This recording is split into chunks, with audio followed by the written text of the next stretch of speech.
came to be what it is today. It has been the topic of theological, philosophical, and scientific debate. Famous scientists such as Albert Einstein, Edwin Hubble, and Stephen Hawking have all attempted to unravel the secrets of the universe's evolution. The Big Bang hypothesis is one of the most well-known and largely accepted explanations for the evolution of the universe. Welcome back to Beyond Unknown. Quick reminder, subscribing is free and liking the video helps YouTube suggest similar videos. Comments are loved and featured in upcoming videos. It is not easy to envision a period around 13.7 billion years ago when the whole of the universe existed as a singularity. According to the Big Bang hypothesis, which is one of the main contending hypotheses that attempt to explain how the universe came into being, all of the matter in the cosmos as well as space itself existed in a form that was smaller than a subatomic particle. What is the Big Bang exactly? The majority of physicists, astronomers, and cosmologists agree that the universe as we know it was formed in a catastrophic event that not only created the vast bulk of the universe's matter, but also the physical laws that govern our ever-expanding cosmos. This concept is often referred to as the Big Bang Theory. For close to a century, the term has been bandied about by scholars and non-scholars alike. The basics of the theory are easy to understand. In a brief, the Big Bang Theory proposes that all of the matter in the universe, including present and past, came into being at the same instant around 13.8 billion years ago. At this time, all matter had been compressed into an extremely tiny ball that was known as a singularity. This ball had an infinite density and immense heat. The singularity suddenly started growing, and the beginning of the universe as we know it took place at that moment. Once you think about that, an even more difficult question arises: what existed just before the Big Bang occurred? The question itself goes back at least 1600 years, to a time before modern cosmology. St. Augustine, a Christian theologian who lived in the 4th century, was obsessed with the topic of what existed before God created the cosmos. His analysis led him to the conclusion that the phrase "in the beginning" in the Bible suggested that God had not created anything in the past. In fact, Augustine argued that God did not create the world at a particular point in time, but rather that time and the cosmos came into being at the same moment. What did Einstein think of it? In the early 20th century, Albert Einstein developed his theory of general relativity, and he came at rather identical results with that theory. Think about the impact that mass has on the passage of time. Because of the weight of a planet, time moves at a somewhat different pace on its surface and in its orbit than it does for people living on the planet's surface. Time moves more slowly for a person who is standing next to a large boulder than it does for a person who is standing alone in a field. However, the difference is so negligible that it is impossible to discern. Georges Lemaitre, a Belgian cosmologist, published a paper in 1927 that proposed the idea that the universe began as a singularity and that the Big Bang was the event that caused it to expand. His work was based on Einstein's research. According to Einstein's theory of relativity, time began when that primordial singularity expanded to its present size and form. Is the matter closed? Far from it.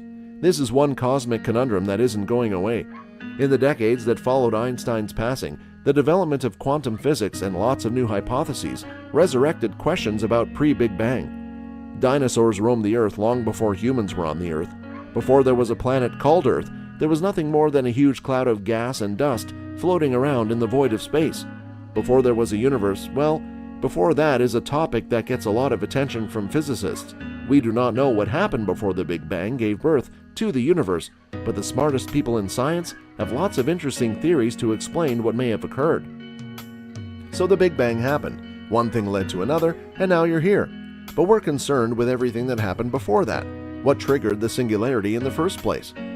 Some theories about what happened before the Big Bang. An earlier universe collided with the singularity that gave birth to ours.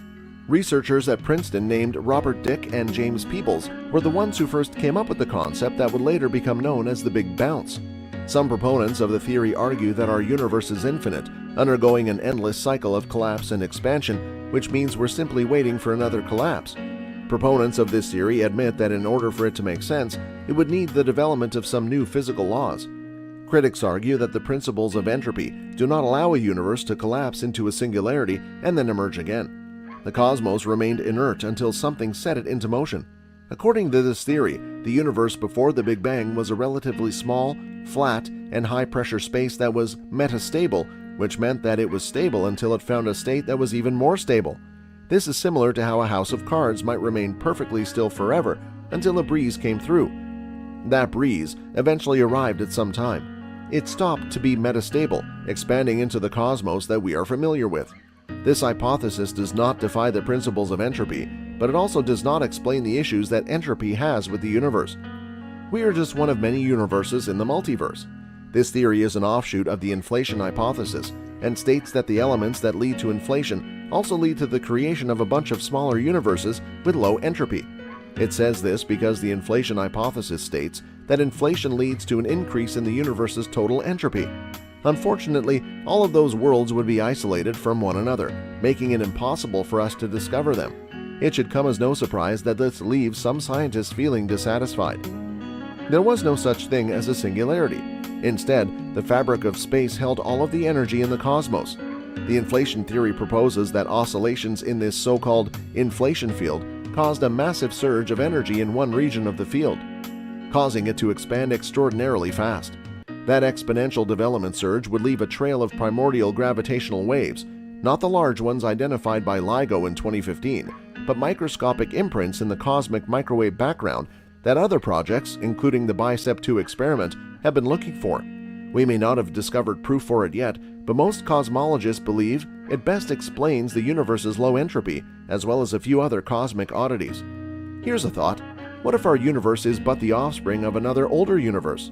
Some astrophysicists speculate that this story is written in the relic radiation left over from the Big Bang. But whether it was a Big Bang or a Big Bounce, the question of what was before our current universe remains unanswered. Maybe nothing at all.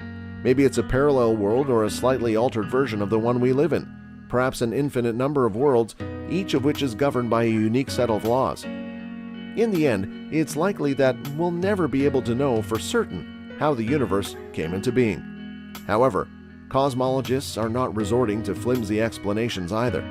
There is a lot of effort being done to at least advance our knowledge of the pre-Bang cosmos, and the strongest explanations will win out along the way.